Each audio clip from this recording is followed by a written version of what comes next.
I mean, honestly, I think I made a decision during COVID to really lean into the idea of play as play and really wanting to make sure I'm doing something that I call work that is fulfilling, that's with people I love, that's inspiring. And truthfully, this play only happened because I had the opportunity to work with one of the best acting ensembles in the world and work with the Felicia Rashad and really just be in a room where we just played make-believe all day. And I'm so overjoyed. This is the icing on the cake that I get to do this thing that I love and get sort of paid for it, But that's what drives me. I want to be inspired. I want to be around inspiring people. I want to push my limits of my craft and what makes me me. And I want to encounter geniuses like Carrie Young and see what happens when we play together. That's really what it's about.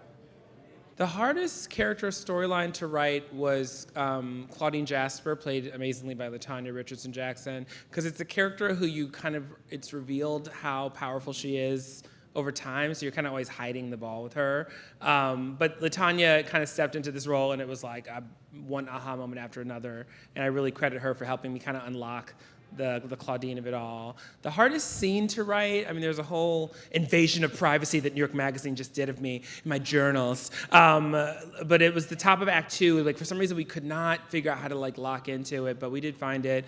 Testament to the incredible kind of capacity and talent of John Michael Hill, who I put through the ringer with 1,000 monologues before we found the right one. Yeah, thank you.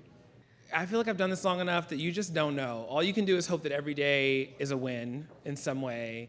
And I've had shows that we thought were going to be a nightmare that wound up being the most important thing I've ever done. I've had the opposite. You really just have to just have faith in the collaborators and just believe that what you're doing is worth it to you enough that it'll be worth it to someone else.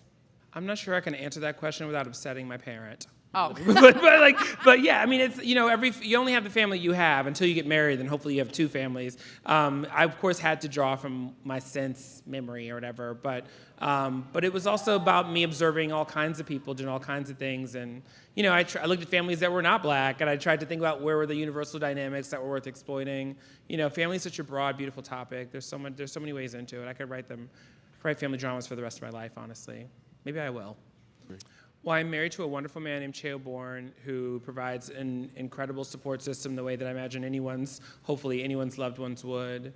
The work itself is queer in some broader senses. There's only one kind of queer identifying character on stage, and that's the part that Carrie Young plays, Aziza Houston. But I'm very happy to have love in my life. I hope everyone in this room gets that if they don't have it already. Yeah.